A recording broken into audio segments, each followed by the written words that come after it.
Você está ouvindo Meu Nome é Correria e eu sou o Taíde. Vamos que vamos, Meu Nome é Correria. Esse podcast é apoiado pelos fones Philips. Para conhecer todos os modelos, visite philips.com.br. No Instagram, @PhilipsAudioBR. No Twitter, Meu Nome Correria sem o E.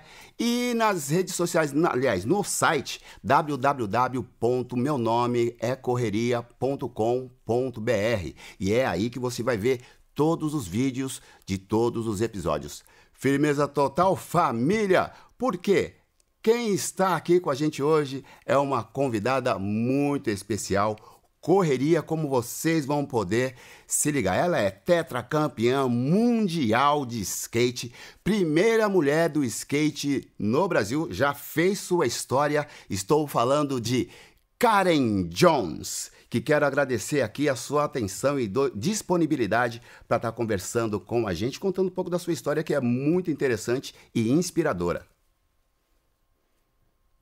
Eu que agradeço, galera. Muito obrigada pelo convite. É um prazer estar aqui com vocês hoje. Firmeza, olha só. Você tem um nome diferente, Karen Jones. É uma descendência? Sim, é de família. As pessoas acham que... Antes todo mundo chamava de Karen Jones. E aí, depois, eu comecei a corrigir E aí, então, as pessoas às vezes não entendem, mas é isso aí mesmo.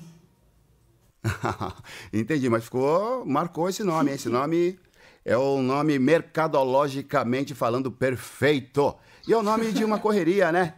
Eu quero perguntar para você que você foi uma desbravadora, né? Foi uma desbravadora, você teve a coragem de ocupar o seu espaço que até então, antes de você chegar, era predominantemente dos homens. E aí você chegou dizendo, não, aqui cabe todo mundo. Como foi isso para você? Você teve apoio, por exemplo, da sua família? Então, sempre tiveram, né, algumas meninas que andaram, só pra deixar claro que eu não fui a primeira menina do Brasil a começar a andar de skate de forma nenhuma. Teve toda uma geração antes de mim que foi muito importante pro desenvolvimento do skate feminino.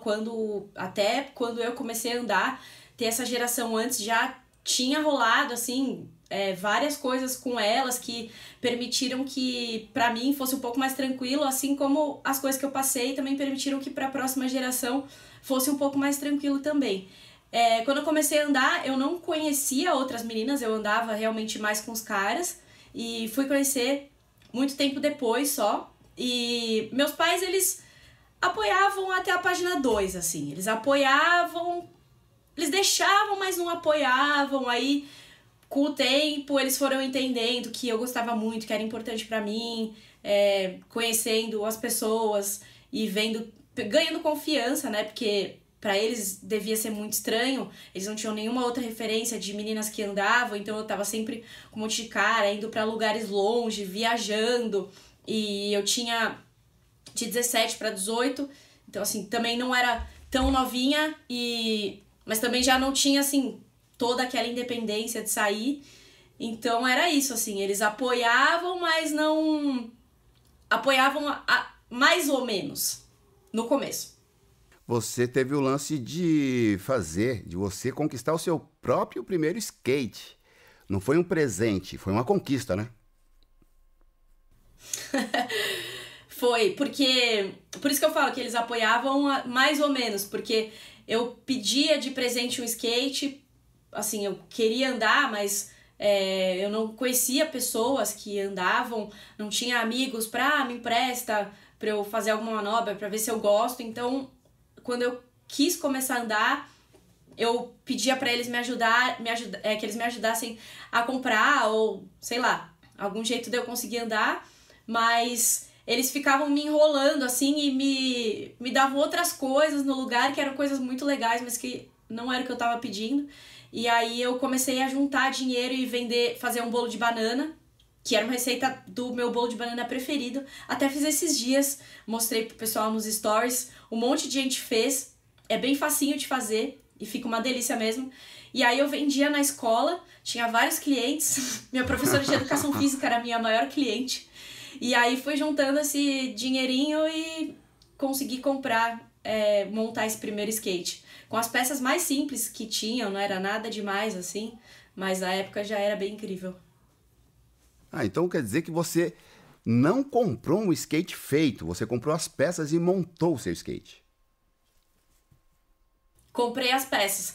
Porque os skates feitos hoje em dia já não são tão legais, né? E os skates antigamente era pior ainda, assim. Então eu já tinha uma noção das peças. Na época eu queria uma rodinha de gel, que era uma moda, assim, era tipo a pior roda, mas sei lá, era a rodinha de gel, que era transparentezinha. Aí eu fui na loja e vi, assim, mas basicamente eu comprei todas as peças mais baratas que tinha. E aí era um shape liso, que não tinha nada, uma rodinha também transparentezinha, um truque baratinho, um rolamento... O rolamento acho que alguém me deu, assim, eu ganhei um rolamento, juntei um daqui e outro dali. E aí consegui montar juntando todas essas peças. Então a história é muito mais interessante do que a gente imagina, né? Muito mais. É o seguinte, só para deixar as pessoas informadas, o podcast que a gente está fazendo aqui no estúdio tem uma equipe bem reduzida de pessoas, até mesmo por conta da pandemia. Você aí que está nos ouvindo, a Karen está conversando com a gente, mas ela está na casa dela, ela está fazendo isso por vídeo. Posso dizer videoconferência, né? Por videoconferência, então estamos bem distantes e ela está aqui no monitor na minha frente, porque o nosso cuidado maior, além de levar informação e entretenimento a você que está nos ouvindo, é também manter as regras de proteção contra o coronavírus nessa pandemia do Covid-19. Então, quero agradecer você mesmo por essa distância, tá participando com a gente nessa conversa que está muito interessante. Pra mim é bem tranquilo, assim, eu tô fazendo a quarentena muito certinho, é raro eu sair, raro mesmo, assim, até mercado a gente tá passando bastante e também tô postando nas redes sociais pros skatistas segurarem um pouco a emoção e a ansiedade de não ir andar nesse momento. E o que dá pra fazer por vídeo a gente faz, o importante é se adaptar e quem puder se proteger, né? Acho que quem tem uma casa já é muito privilegiado, então eu agradeço muito por poder tô fazendo minha parte e tá conseguindo participar e tocar a vida assim de alguma forma. Pois é, pra gente que vem de uma cultura urbana que necessita da rua para poder colocar em andamento não só os projetos, mas os movimentos que você faz no skate, os movimentos que a gente faz de batalhas de rima, de break, porque o hip hop é uma cultura urbana, é bem difícil, né? É bem difícil se conter, concorda? Sim, totalmente. A gente tá acostumado, nossa vida é na rua, né? É pra fora, assim, eu passo, sei lá, tipo, 10% em casa, eu acordo, fico com a minha filha, almoço, deixo na escola e fico o dia inteiro andando, fazendo reunião, sempre fora de casa. E agora tá ao contrário e estamos tendo que se adaptar pra caramba, mas eu acho que a gente tira um pouco de criatividade da cartola aí e vai exercitando esse lado, já que a situação não é, né, não é das melhores, mas quem pode fazer o que dá. Eu não consigo falar muito sobre isso, porque é muito foda ver, é um lado bom, né, nessa situação toda, mas é o que dá. É o que dá. A gente você fazendo isso vai garantir novos campeonatos no futuro, novos encontros de skatistas, e é nisso que a gente tem que pensar, no futuro, para a gente estar presente. Certo? Você está fazendo a coisa correta. Total. Acho que o presente é importante, assim, a gente vive no presente, só existe o presente, mas a gente tem que sempre focar na melhor decisão, né? E no que seja melhor para o maior número de pessoas. Sim. Você disse, nas fontes que eu busquei, muitos apontam mesmo você como a primeira mulher no skate brasileiro. E você disse que tinha outras mulheres que assim que você chegou, você conheceu. teve contato com essas mulheres. Algumas dessas mulheres conseguiram destaque no skate, ou elas foram inspiração para você se destacar, como você conseguiu hoje? Eu acho que, assim, eu fui a primeira mulher a me destacar com nível internacional. Eu fui a primeira mulher a ganhar um campeonato mundial, e o próprio X Games, né, que era um campeonato na época, era o maior que tinha e o que todo mundo considerava mais. Então, eu acho que por conta disso, mas dentro do skate, as meninas que vieram na geração anterior, elas tiveram uma grande importância também. Elas organizavam as próprias coisas, elas sofreram muito, muito, muito preconceito. Era muito difícil para elas irem para as pistas e não serem maltratadas, discriminadas. Elas organizaram tem um grupo específico das meninas, que são as que eu tenho mais contato, a Lisa, a Ana Paula, a Delita, a Lucy, elas organizaram um zine que chamava Check It Out. E quando eu comecei a andar, no momento que eu conheci esse universo feminino que existia, que eu não sabia que existia, mudou tudo pra mim. Então, pra mim foi muito, muito importante mesmo. Teve uma outra moça também, se chama Mônica Polichuk, que foi a primeira mulher que eu vi dropando um halfpipe, e ela me inspirou demais também. Eu não dropava ainda na época, e ela já dropava e nem assim fazia batida, dava uns grindzinhos, nem fazia assim grandes manobras, mas eu achava aquilo incrível. Pra mim era demais e meu objetivo era chegar naquele nível assim. Que legal, que legal. Agora você falou sobre preconceito. Isso é uma coisa que se luta todos os dias em todos os setores, não só do esporte, mas qualquer setor. Tem uma história Sim. de que você tinha que se masculinizar esteticamente para poder conquistar o seu espaço, para poder chegar nos lugares, participar de campeonatos. Como que foi essa parada? Então, na verdade, não é que eu tinha que... Ai, caiu o carregador do computador, desculpa. Caiu o carregador, sem problema. Não é... Então, não é que eu tinha que... Acho que eram duas coisas, assim. Eu gostava da estética de roupas largas, e então eu acabei colocando isso também a meu favor, porque eu gostava de usar camisetona, bermuda larga, jaquetão, e ao mesmo tempo quando eu usava essas roupas e andava, eu me sentia mais confortável do que quando eu colocava um shortinho curto ou uma blusinha apertada. Então, com o tempo, eu fui me moldando e acho que percebendo que quando eu chegava numa pista ou na rua, num lugar que tinha um monte de cara e eu tava com o corpo mais exposto, ou com, sei lá, que fosse com uma regata, com uma coisa mais colada, eu me sentia menos à vontade. Parecia que as pessoas estavam olhando pra mim e iam ficar prestando mais atenção, e aí eu não ia me sentir à vontade pra tentar uma manobra ou pra errar, sabe, acabar confundindo as coisas. Então, como eu já gostava de usar roupas mais largas, eu acabei indo por esse caminho, assim, porque eu me sentia mais segura, mais discreta, passava desapercebida. Realmente fui confundida com cara muitas vezes. E aí chegou um momento que eu comecei a achar legal e pensei, talvez eu seja um cara. Talvez eu acho que eu sou um cara mesmo.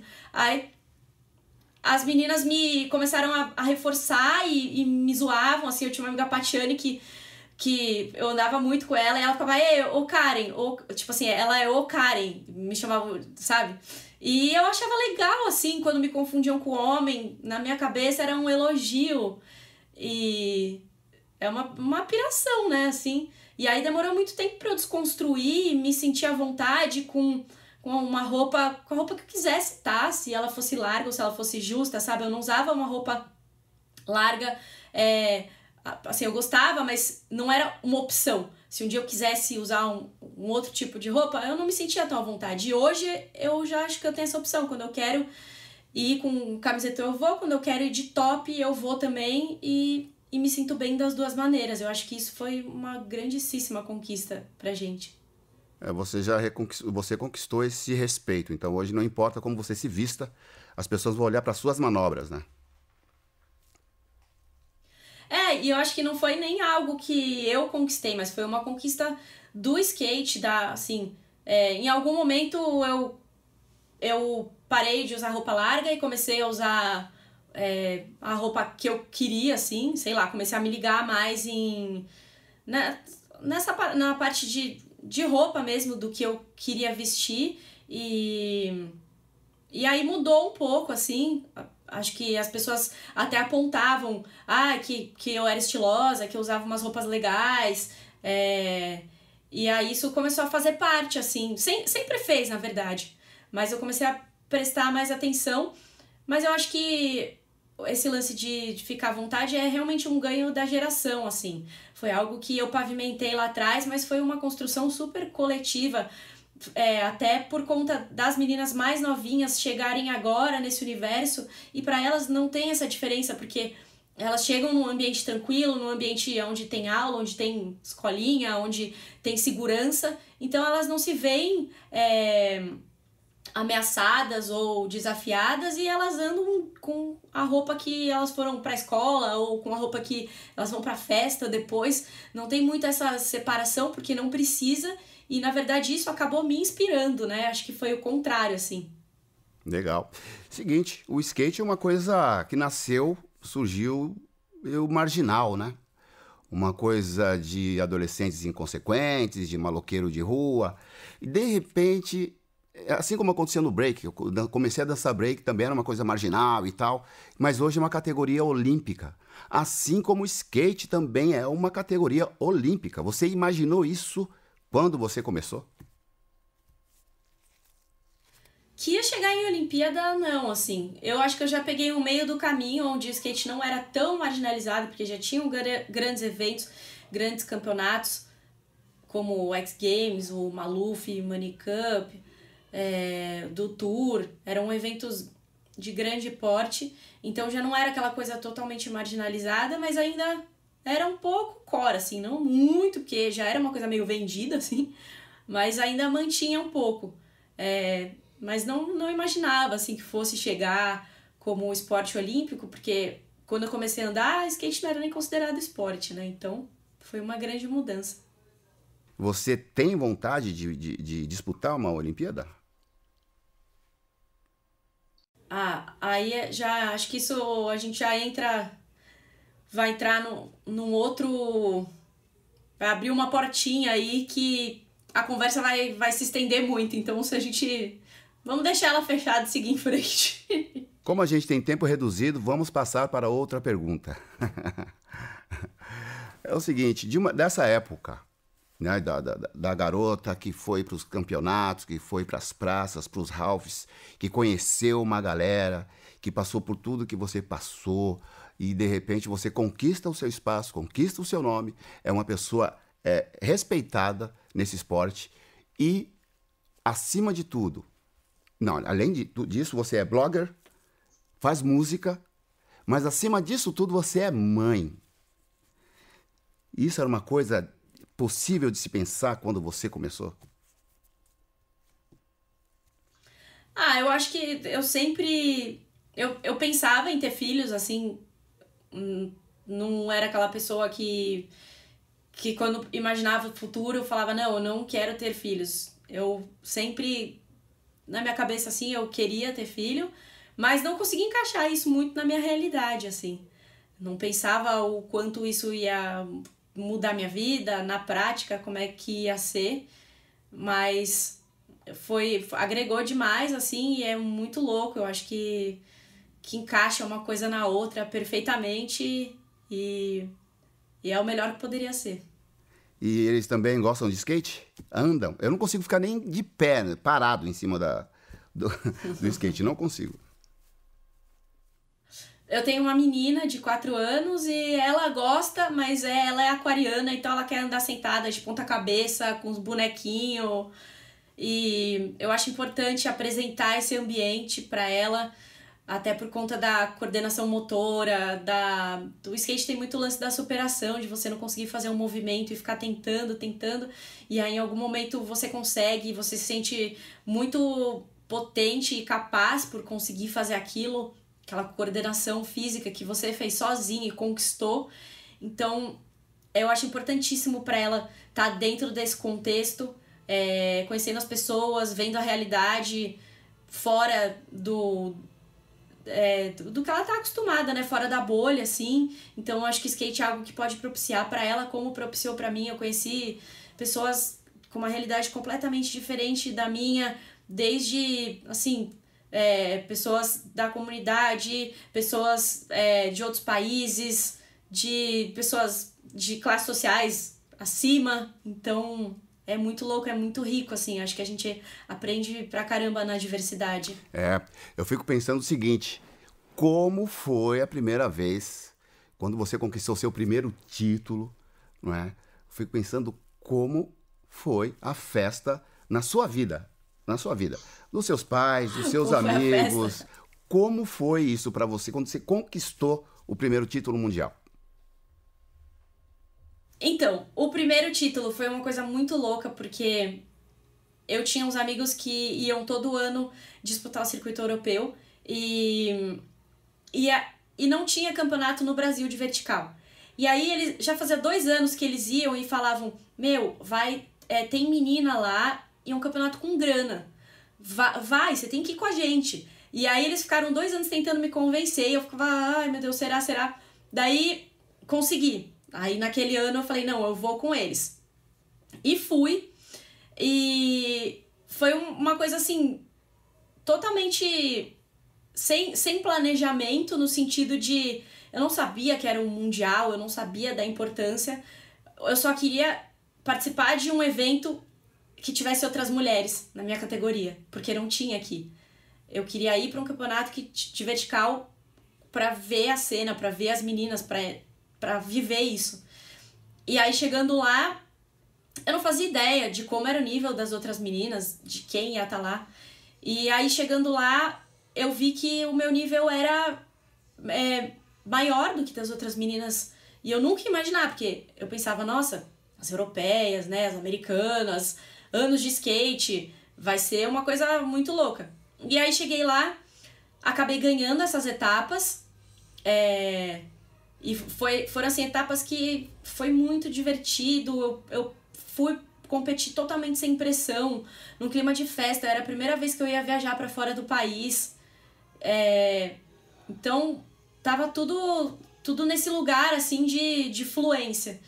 E aí depois eu voltei pro Brasil, depois de correr essas etapas, e no final do ano, eu acho que foi em julho a temporada, e aí lá pra outubro, novembro, eu recebi um e-mail da WCS, que na época era o órgão que controlava, assim, né, que era o órgão máximo do skate, falando, parabéns, você foi campeã mundial.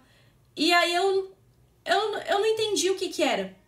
Aí eu, tá bom, né? Aí eu mandei pro meu team manager esse e-mail e falei, olha aqui o que chegou do pessoal. E aí ele surtou. Na hora ele, meu, você foi campeão mundial, eu não acredito. O Regis Honda, na época eu tava na Element e ele era o team manager lá. E aí ele ficou maluco, ele, meu, você tem noção do que isso significa? E eu, não. Aí, tipo assim, aí foi começando a entender. Aí eu, caramba, nossa, meu, mundial, nossa, que louco. Aí ele fez um café da manhã pra imprensa, chamou uma galera. E aí eu demorei pra entender e depois fiquei assim, caramba, mundial.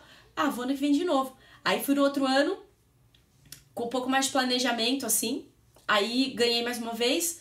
E aí no outro ano, fui mais uma vez.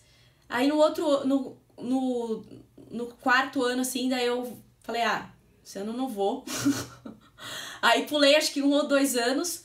E aí o último já foi com um pouco mais de planejamento. Mas assim, eu sou muito, muito grata ao Honda por ter tido essa visão. Se não fosse ele, se ele não tivesse feito essa coletiva de imprensa, ter visto essa importância e acreditado em mim, teria super passado batido, assim. Mas foi muito legal, assim, ver a reação das pessoas também, porque ninguém imaginava que existia um campeonato mundial de mulheres de skate, assim. O louco é que sempre aquela história, né? Pô, a parada é fora do Brasil. A gente já dá aquela travada. Pô, fora do Brasil.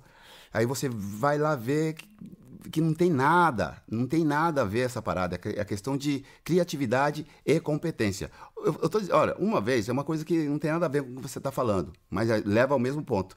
Uma vez eu fui para a França, em 99, e chegou lá, à noite, a gente conversando no hotel, vamos pedir uma pizza, vamos, estamos na França, vamos comer a melhor pizza do mundo. Cara, foi a pior pizza que eu já comi em toda a minha vida. Então isso vai mais, então isso vai muito da capacidade, a gente pensa assim, o pessoal de fora é mais preparado. Não, a gente é que tem que se preparar mentalmente e espiritualmente, que a gente vai em qualquer lugar e consegue arrebatar, no bom sentido, o objetivo. Gostaram dessa? Às vezes a gente não dá valor pro que tá ao nosso redor, assim, aí eu fui percebendo que, nossa, o Brasil realmente era uma potência no skate, assim, com grandes skatistas, pessoas com muita capacidade, que chegavam em qualquer lugar e conseguiam andar, e isso é muito louco, assim. Mas agora essa potência vai ter que conviver com o nome Karen Jones, para sempre. Karen, a gente sabe que viver daquilo que você ama é muito difícil. Viver, que eu digo financeiramente, né? Porque quando a gente faz o que a gente ama, de qualquer forma a gente vive. A gente vive mais, né? Mas financeiramente é muito difícil. Se é difícil para músico, é difícil para artista de rua, é difícil para qualquer tipo de coisa. Você imagina então para molecada, para meninada que está aí no skate e que tem lá às vezes a reprovação dos pais ou o apoio dos pais, mas não tem o apoio financeiro de qualquer maneira, não é? Viver disso é muito difícil. Então eu queria pedir para você, qual conselho você daria para essas pessoas que estão começando agora nesse esporte que é a paixão da sua vida hoje? E sempre foi, né? Eu acho que, antes de mais nada, não pensar no retorno financeiro, né?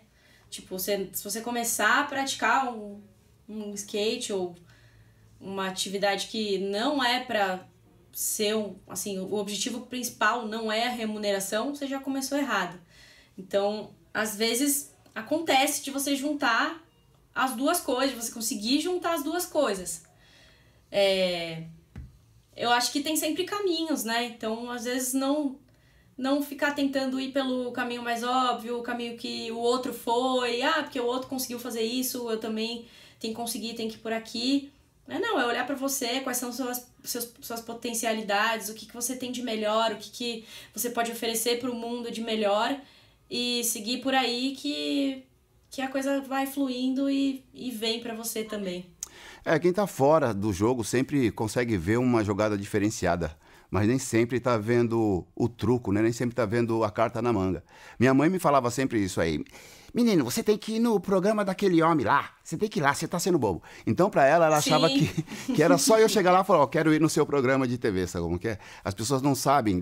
Eu uso muito o exemplo do bolo de aniversário, sabe? O bolo de aniversário, você chega lá, canta parabéns, fatia o bolo e come, mas você não imagina a dificuldade que foi fazer aquele bolo ali.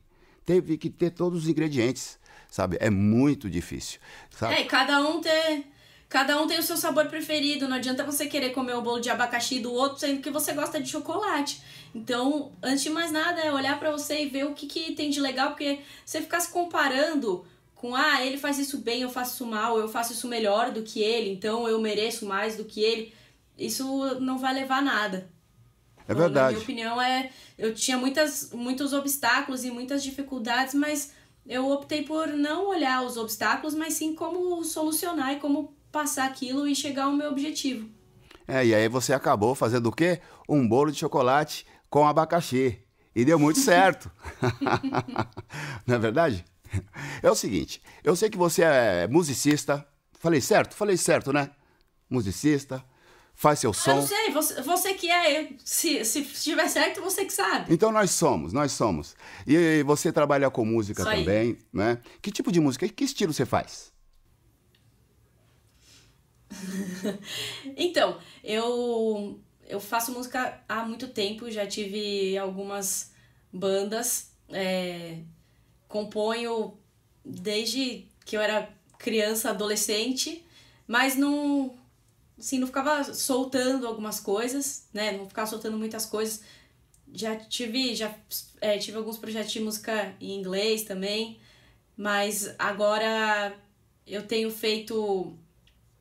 faz um tempinho já que eu tava fazendo um disco e vou dar uma segurada e logo, assim, talvez quando esse podcast for ao ar já tenha sido lançado, vou soltar uma mixtapezinha com 4 músicas e eu diria que é um lo-fizinho, um lo-fi emo lo-fi. Não sei qual vem primeiro, se é o emo ou se é o lo-fi. Nome simples que é pra simplificar tudo, sem complicações, né? Então, assim, as letras são mais reflexivas, umas bases de piano e uns beatzinhos, nada muito rebuscado, nem muito com muita banda, assim, mais enxutinho, mas eu tô bem feliz com o resultado, acho que tá me representando, assim, o que eu gostaria de passar, o que eu tô sentindo e é um som que eu curti. Eu vou ouvir depois e vou dizer posteriormente o que eu achei. Falou? Por favor. A música que eu lancei aí se chama Aula de... A música que eu lancei se chama Aula de Inglês, mas eu não falo nada de inglês. Só sei falar brasileiro, gíria e palavrão. Só. Mais nada. Só esses 3 idiomas que sei falar. Mais nada. Eu quero já dizer o seguinte... Precisa para sobreviver. Você que trabalha com música deve fazer alguns barulhos aí. E você sabe que muitas vezes a gente quer aumentar o som, mas diminuir o barulho. E eu sei que você já recebeu aí na sua casa esses superfones aqui, ó, que é o da TWS Philips, totalmente sem fio. Totalmente. Olha, eu recebi, já estava usando e você não vai acreditar. Eu tinha acabado de tirar ele da caixa, aí botei no ouvido, sincronizei no celular e fui fazer xixi. A hora que eu abaixei... Olha os detalhes, ele caiu assim, ó. Eu só fiz assim, ó.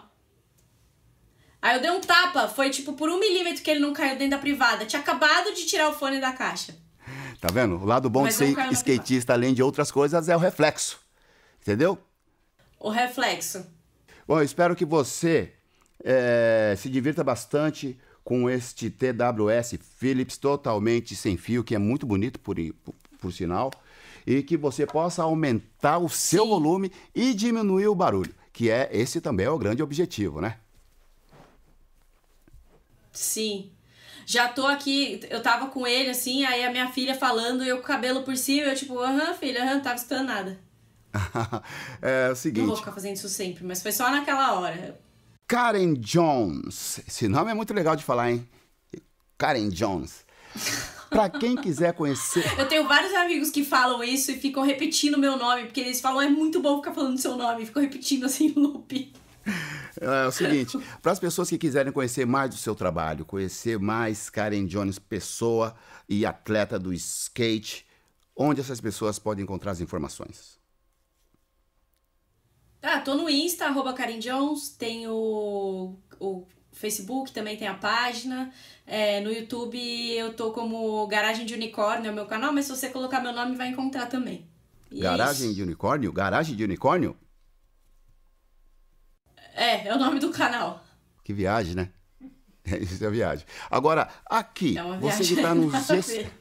Você que está nos escutando, se quiser saber um pouco mais, é só chegar no Instagram, @PhilipsAudioBR, e também no Twitter, @meu nome correria sem o E. E para ver todos os vídeos desse podcast, você vai no www.meunomeacorreria.com.br. Todos os episódios estarão disponíveis lá. Firmeza total? Karen, muito obrigado pela atenção. Parabéns pela sua história e pelas conquistas. E vamos que vamos. Cuide-se, se puder. Aliás, você já está em casa. É nóis. É isso aí. Beijo. Vamos que vamos. Já.